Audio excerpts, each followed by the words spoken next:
Obrigado, eu queria agradecer ao Sérgio pelo convite. Um prazer e uma honra estar aqui.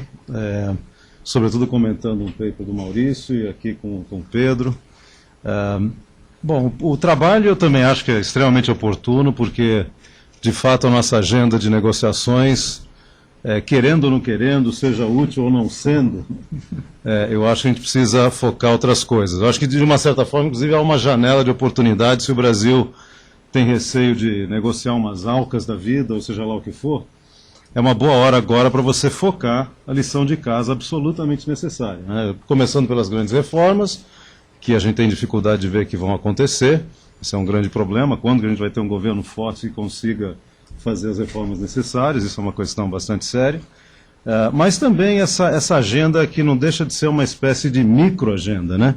Ou seja, são assuntos assim que vão desde o pequenininho até o maior, mas que são claramente identificáveis e que você poderia ter quase que uma lista de roupa suja que você tem que lidar e tentar um por um ali resolver os problemas. Então é muito oportuno porque, de fato, eu creio que a alíquota de importação está cada vez menos importante, inclusive no nosso caso, e certamente quando você relativiza as coisas.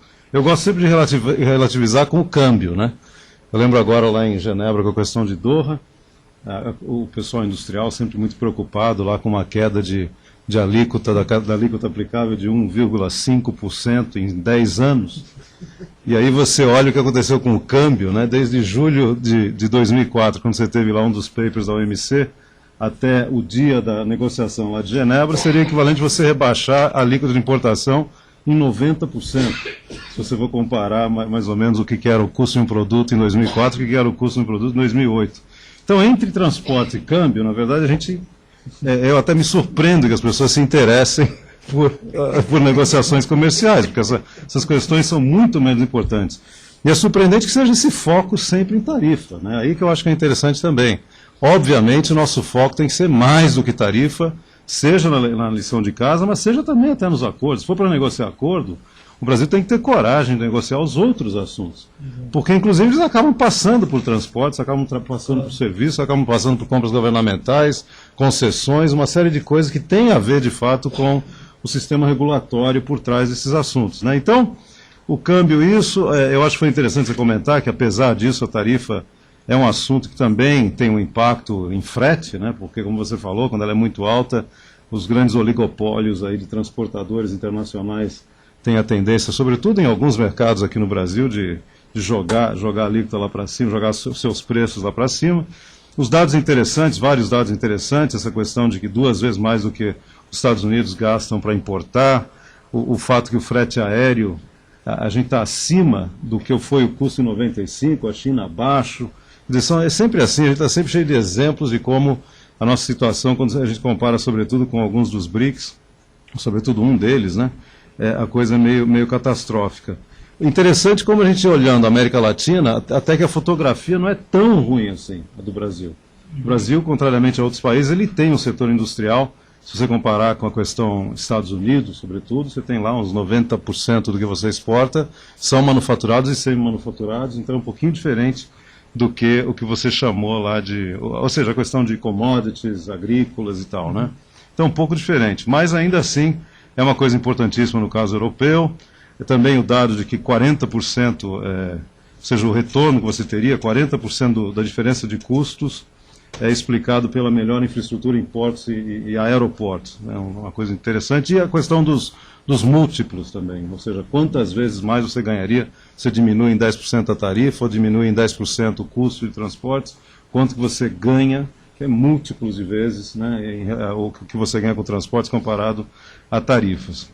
Alguns comentários, você colocou que a questão de atrair a atenção de leitores, que na verdade, quando você fala de um acordo comercial, é lógico que o povo presta muito mais atenção, mas a verdade é que num país como o nosso, eu acho que se você falar de uma política séria sobre transporte, sobre infraestrutura, sobre as artérias e as pontes de safena e tal, eu acho que tem sim uma questão de mobilização, de criar uma cultura, que eu acho que é isso que o livro também faz. Eu acho que a gente precisa ter cada vez mais os números e tal, os estudos desse tipo, para você estar cada vez mais focando esse tema como um tema assim, crucial, quase emergencial, né? Da mesma forma que a estabilização foi lá atrás, infraestrutura deveria ser hoje em dia a grande revolução no Brasil. Ela não consegue ser, você demora demais, você leva 6 anos para privatizar 6 estradas ou 7 estradas, e não é nem privatizar, né? Só falar a palavra também já causa um maior problema, e aí para tudo, você não consegue ter um sistema regulatório. Então, de fato, esse tipo de trabalho também é importantíssimo para isso. Falta de fundos, você colocou, eu acho que a América Latina certamente se aplica, no nosso caso não se aplica. No nosso caso, você vê a questão do PAC para transportes. 8 bilhões esse ano, conseguiram gastar 2 bilhões por ineficiência, falta de gestão e burocracia própria, né? E você vê isso em tudo quanto é ramo, você pega habitação, qualquer coisa fora desse ramo aqui, a mesma coisa, 14 bilhões para gastar, 3 bilhões gastos, né? Então a falta de gestão é enorme. Eu acho que o problema não é ter o fundo, né? O problema é você conseguir ter uma gestão razoável e o sistema regulatório que ampare essa gestão, né? Essas duas coisas realmente estão muito mal resolvidas, sobretudo no nosso caso. Então, falando em duas vertentes, tarifas e transportes ou infraestrutura, bom, primeiro que tarifa realmente surpreende como ela é importante, essa questão de Doha, no fundo a gente acabou bloqueando tudo lá, não deixou de haver um bloqueio em virtude de tarifas, é uma coisa inacreditável, mas a Índia, que tem 70% das suas tarifas são consolidadas. O resto, 30%, ela faz o que ela bem entende. Ela tem tarifas de 268% até hoje, né? Certamente na área agrícola. A China, que ficou escondida no armário, atrás do armário do G20 até o último minuto, na hora que o Brasil não protegeu mais a posição chinesa, disse, eu não vou querer um acordo sobre temas setoriais na área industrial. Não queria de jeito nenhum abordar temas como automotivo, seja lá o que fosse, na área industrial. Então, continua sendo importante. E os números também, país em desenvolvimento, a média consolidada é quase 38% até hoje, as aplicadas em torno de 9,7%. O caso da Índia, como eu falei, 30% nem são consolidadas, não tem compromisso nenhum, 49,2% consolidada, 19,2% aplicada na média, então é muito alto também. E a China em torno de 10% para as duas coisas. E a máxima, no caso do Brasil, por exemplo, 35%, China 65%, Índia 268%. Então, isso é interessante dizer pelo seguinte, porque é lógico quando a gente fala em países desenvolvidos, a tarifa não é importante, e é importante, quer dizer, na área industrial um pouco, né? O viés industrial. Não é tão importante, então é lógico que frete vai ser uma coisa importantíssima e, por consequência, infraestrutura e tudo isso.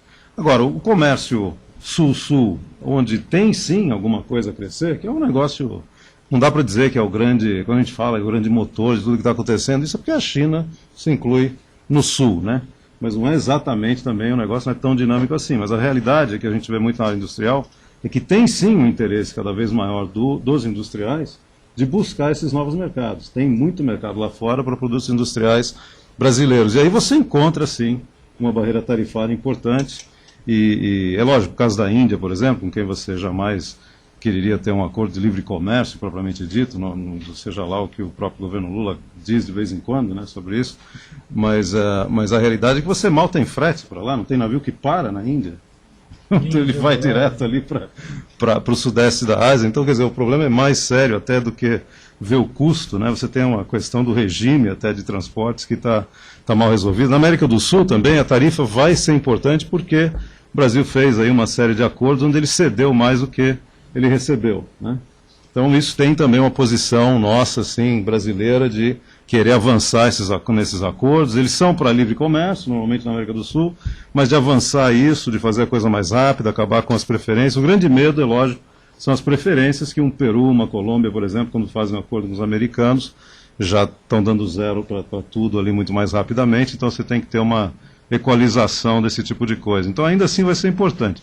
Transporte e infraestrutura, chama a atenção da gente é que desde o ano 2000 até antes você tem o IRSA, você tem esse projeto todo que o BID teve envolvimento com a CAF e tal, e que a coisa andou até um certo ponto, aí emperrou no começo do governo Lula, na verdade, demorou para voltar, hoje em dia está de volta, uma coisa ou outra anda, mas é uma coisa muito esquizofrênica, não sei se é a palavra certa, mas um negócio que sobe e desce, não dá para você depender, né? É uma coisa assim que se nota muito é que você tem a intenção você começa a fazer o trabalho, você nota que os regimes são diferentes, os regimes regulatórios, sistema de licitação, sistema de concessão, sistema de qual que é o ministro com quem eu tenho que falar, esse tipo de coisa, e a coisa não anda, né? E se você misturar isso com o que a gente vê, que para alguns de nós é uma coisa interessante que o presidente viaje tanto e tenha tantas relações diretas com chefes de Estado, como a gente vê com o Peru, com o Paraguai e tal, e isso resulta em entendimentos, você tem lá documentos, entendimentos sobre investimentos e comércio, porém a realidade é que isso fica nesse nível, né? Na hora que você vai, você não vê como é que é para implementar isso, como é que para realmente você conseguir fazer essa ponte, fazer essa estrada. Então tem todos esses corredores do IRSA, com exceção de um ou outro, na verdade estão engatinhando ainda, né? Depois de 10 anos quase de você ter começado com... Então isso é que frustra muito também. Eu acho que seria importante, se é para falar em integração de transporte e infraestrutura, o IRSA seria de fato um bom instrumento, mas ele continua sendo difícil. Falta ao Brasil, seria para ser líder, uma posição muito mais executiva, muito mais operacional, muito menos, eu nem digo ideológica para não ser, né, quer dizer, pode até ser, mas menos blá blá blá, oba oba, e mais uma execução, o que é para fazer primeiro, como é que a gente vai fazer. Isso está faltando. Eu lembro recentemente a gente foi para, isso eu fui lá com a Fiesp, lá com o Paulo Scaff para o Peru, e o Alan Garcia deu lá um discurso onde ele basicamente, ele quase que apontou o dedo para cada uma das empresas brasileiras que ele queria que investissem no Peru, que tivessem presentes, que não sei o quê, cadê o Odebrecht naquele projeto do Porto, não sei da onde. Então, na verdade, tem uma coisa de você ter as grandes ideias e tal, mas aquilo acaba não chegando onde deve, né? Então é importantíssimo, e sobretudo transporte e infraestrutura, eu acho que não tem coisa mais importante.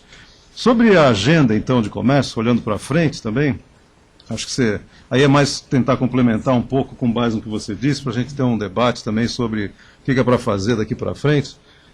Bom, acordos de livre comércio vão estar prejudicados, é lógico, né? Eu acho que na medida em que os Estados Unidos sempre foram um país que meio que botou fogo nesse tema e impulsionou ou incentivou os outros países a entrarem, querendo ou não, em acordos bilaterais, eu acho que isso não vai ser o caso daqui para frente. Está meio difícil imaginar que seja dessa forma. Você vê que está parado no Congresso da Colômbia, essa semana, inclusive, tinha alguma esperança que você colocasse a Colômbia nesse pacote todo aí, que não saiu, afinal de contas, né?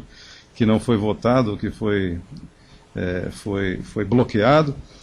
Colômbia parado, Coreia parado, Panamá parado, todos esses acordos, mais preferências, acordos de preferência. Então não dá para imaginar que eles liderem muito esse tema. União Europeia tem um mandato vinculado a Doha, sempre dá a impressão, até para negociar com o Mercosul, ela diz: eu não posso até que Doha se termine, porque eu não quero pagar 2 vezes por agricultura. O Japão nunca liderou nisso, extremamente cauteloso, acabou de negociar alguma coisa com o Chile e com o México. Tanto o Japão como a Europa, os acordos mais ambiciosos que eles negociaram são justamente com o México e com o Chile, que são países que queriam acordos com os europeus, né? Então, não dá para imaginar liderança dessa parte. A Ásia fica naquele jogo, não fazem grandes acordos. Agora, no Brasil, que é interessante, né? Há uma certa ideia agora no empresariado que você precisa avançar nessa agenda, né? E que você... Por quê? Primeiro, porque você está perdendo preferências. Segundo, porque há uma visão que você precisa internacionalizar as empresas brasileiras. E outra coisa, que outros assuntos têm o seu peso também. Aí eu incluiria a questão de infraestrutura. Eu acho que o empresariado estaria preparado para olhar alguma coisa concreta sobre infraestrutura, transportes, só que não se sabe exatamente o que é esse animal, né? Mas eu acho que há uma certa... E também a outra coisa é a questão de que esses outros temas, por exemplo, pagar imposto fora do Brasil e no Brasil, é uma coisa que não é interessante. Então, acordos de bitributação, acordos de investimento também para proteger contra o que acontece no Equador, na Bolívia e seja lá onde for. Então, tem uma nova agenda, assim, que eu acho que vai sim, necessariamente, além de tarifas, que vai começar a falar de outros assuntos e que aí, de repente, você até consiga estar pensando em transportes e infraestrutura de alguma forma. Então, a questão acaba sendo, mas como é que dá para pensar nisso, né, num acordo como esse, nesses acordos? E aí você nota que tem acordos de serviços, por exemplo, tem o setor de transportes, né, mas aí você está falando de poder prestar o serviço, poder deixar estabelecer ou não uma empresa de navegação, por exemplo, no país sem discriminação, e a questão da tripulação, se ela pode ser estrangeira ou não pode. Não deixa de ser alguma coisa importante. Agora, há também a questão de acesso a serviços portuários, acesso à infraestrutura portuária, Isso o marítimo, né, sobretudo. Então isso pode ser algo sim que você possa explorar, né, também nesse contexto aí desses acordos. Já se é para fazer porque você não quer perder preferência em tarifa, então coloca esse negócio também no cesto, né. Ironicamente, quem não quer nunca tratar desses assuntos em nível internacional são os próprios Estados Unidos. Os Estados Unidos nunca quer tratar de transportes marítimos, que ele considera um setor de segurança nacional, e não quer saber de liberalização, porque eles dão um nível de subsídios lá altíssimo, né, nos Estados Unidos, né, para empresas de bandeira nacional, tripulação nacional e tudo isso.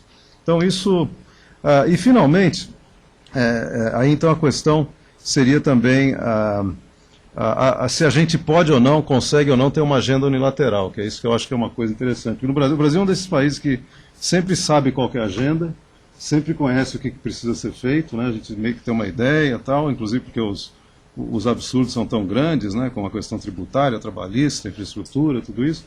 Só que na hora do vamos ver, cadê o governo forte que vai fazer esse negócio? Cadê o governo forte que vai conseguir ter uma clareza regulatória, clareza institucional e todos esses temas, né? Porque no fundo, o que a gente está falando é isso, é algum governo que conseguisse ter clareza com a burocracia interna e externa, e no nível da alta e da baixa burocracia, né? Porque os nossos problemas são tanto em nível de não ter a regulamentação, ou se você tem é muito enrolado para você fazer alguma coisa, né, nessa área de infraestrutura, como também a questão até de liberar um produto no porto, conseguir ter um comércio que flua. Isso também é sempre muito difícil, como a gente sabe, tem receitas federais, IBAMAs, Anvisas, e com frequência isso não funciona muito bem. Então, a grande conclusão é, primeiro, parabenizar e dizer que eu acho que é muito oportuno, sim, que agrega essa agenda que necessariamente a gente tem que ter, que é uma agenda que vai necessariamente além de tarifas, né? E que eu acho que a gente tem que, de alguma forma aqui no Brasil, com governo ou sem governo, bolar alguma mobilização para focar esses assuntos que você chamou de facilitação de comércio, de negócio.